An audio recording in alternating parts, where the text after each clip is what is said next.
صرامة كبيرة جدا على حراس المرمى بالدرجة. أنا مرتاح، صدقوني أنا مرتاح، لأنه لعبنا 90 ولعبنا 120 دقيقة وأدينا واجبنا. لما تأدي واجبك تكون مرتاح مهما كان الحال. لما تأدي واجبك مع منتخب بلادك ومع بلادك تكون مرتاح.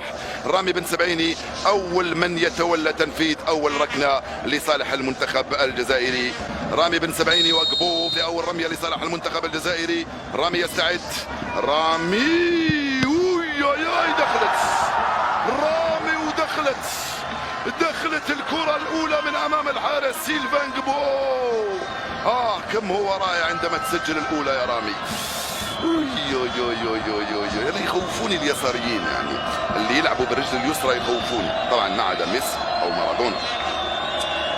فرانكيسي هو الذي سيتولى تنفيذ الرمية الأولى لمنتخب كوت ديفوار.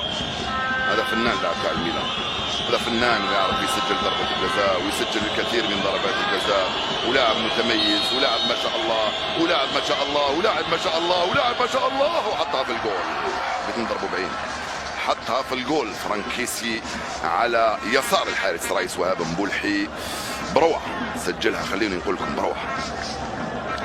1-1 رامي بن سبعيني وفرانكيسي.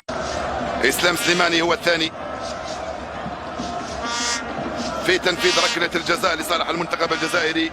الرمية الثانية لصالح المنتخب الجزائري. يلا يا اسلام، يستعد اسلام، يتقدم اسلام وحطها في الجول بروعة، حطها في الجول بروعة اسلام سليماني. يا سلام، يسجل الاول يحفزنا، يسجل الثاني يشجعنا، يسجل الثالث يقوينا، يسجل الرابع يطمنا، ويسجل الخامس يأهلنا. هكذا هو السيناريو ان شاء الله في هذه الرميات الترجيح. اسلام سليماني خدا كامل وقته، حطها على يمين الحارس قبو. الرمية الثانية لمنتخب كوت ديفوار الان. كورني،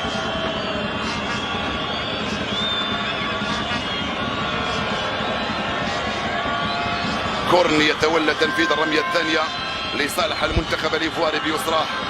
خايف البدن، أنا والله مانيش خايف على كل يعني مهما كان. هو كورني هو اللي خايف، كورني هو اللي خايف، كورني هو اللي خايف، كورني حطها في الجول. كورني حطها في الجول. يعني تعادل في كل شيء، حابين تودونا في 60 داهية هكذا، كل شيء تعادل في اللعب وفي الفرص وفي ضربات الترجيح. اصبر شوية يا ريس، اصبر شوية يا ريس. كورني حطها على يسار على يمين ريس. أندي دولور، كنا حابين تكون الأخير يا أندي دولور، حطها في الجول. بقوة حطها في الجول، بقوة حطها في الجول أندي دولور. يا سلام عليك يا بني، يا سلام عليك. كتلة قوة، كتلة إرادة، كتلة عزيمة، كتلة إصرار، كتلة جزائرية حارة وقوية جدا. هذا أندي دولور بقوة حطها على يسار الحارس ويلفريد بوني. يستعد لتنفيذ الركنة الثالثة لمنتخب كوت ديفوار. ويلفريد بوني يستعد لتنفيذ الركنة. شوف زملائه هم اللي راهم تعبانين، زملائه هم اللي وكأنهم ينتظرون التضييع. بوني ضيعها، بوني ضيعها. قلت لكم زملاء ينتظرون التضييع. بوني بوني بوني ضيع ركلة الجزاء يا جمال، ضيع ركلة الجزاء بوني يا جمال. بل رايس هو الذي انقذها. يا سلام عليك يا رايس، يا سلام عليك يا بوني. 3-2 الركلة الرابعة لصالح المنتخب الجزائري. يستعد لتنفيذها آدم الناس، آدم الناس، آدم الناس وجول.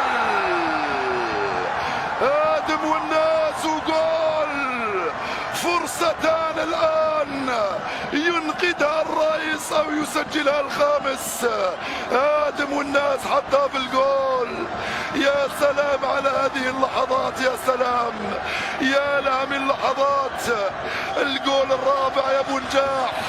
ابكي يا بني ابكي، ابكي يا بني ابكي، ابكي ابكي يا يوسف يا عطال، ابكي ابكي ايها الابطال. ركلة جراديل، ركلة جراديل، ركلة جراديل.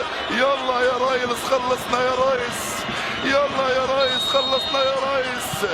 جراديل وحطها في الجول.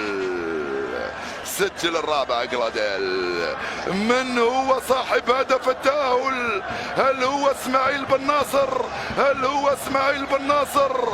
يوسف التأهل بين رجليك. بلايلي يستعد لتنفيذ الركلة الخامسة. إذا سجلناها يا بغداد نتأهل. يوسف بلايلي، يوسف بلايلي، يا بلايلي يا بلايلي يا بلايلي يا بلايلي ماذا فعلت؟ يا بلايلي ماذا فعلت يا يوسف؟ يا بلايلي ماذا فعلت يا يوسف؟ معليش يا بني، معليش يا ولدي، معليش. هذه هي كرة القدم وهذه هي ضربات الترجيح. معليش يا يوسف، معليش. التعادل الآن سيد الموقف. يلا يا ريس. الرمية من باغايوكو. باغايوكو في تنفيذ الرمية الخامسة للمنتخب الإيفواري في هذه اللحظات. باغايوكو يستعد من أمام رئيس وهاب مبولحي. باغايوكو ورئيس وهاب مبولحي. خايف باغايوكو، خايف باغايوكو، خايف باغايوكو، خايف باغايوكو، خايف باغايوكو، خايف باغايوكو. وضيعها ودهنا، يا سلام. وضيعها ودهنا، يا سلام. الله أكبر على الجزائر بجدارة واستحقاق وامتياز. بشكل بطولي يتأهل الخضر، يتأهلون للمرة السابعة لنصف نهائي كأس أفريقيا. تأهلوا بعد فوزهم الخامس يوم الخميس في الساعة الخامسة بتوقيت الجزائر. خموس جبرين عليكم. يبدو أن حكاية الجزائريين حكاية متواصلة مع الخامسة والخمسة والخموس بعدما روضوهم في غابات كابيندا ذات يوم شهر يناير 2010. محاربو الصحراء يروضون مجددا فيلة كوت ديفوار، هذه المرة على ضفاف سواحل السويس المصرية. يعني روضناهم في البر وروضناهم على ضفاف البحر، وما زال في كوكب زحل. إذا أرادوا ذلك يتواصل المشوار، تتواصل المتعة، تتواصل المغامرة يا جمال. يكبر حلم المحاربين كل يوم على أرض الفراعنة التي ستكون فأل خير على الجزائر. قلنا سابقا إما الفوز، إما الفوز والتأهل أو الفوز والتأهل. لا بديل عن الفوز والتأهل إلى نصف نهائي كأس الأمم الإفريقية في واحدة من أجمل المشاركات. الجزائر بهذا التأهل تكون برتغال أوروبا، وتحدث المفاجأة.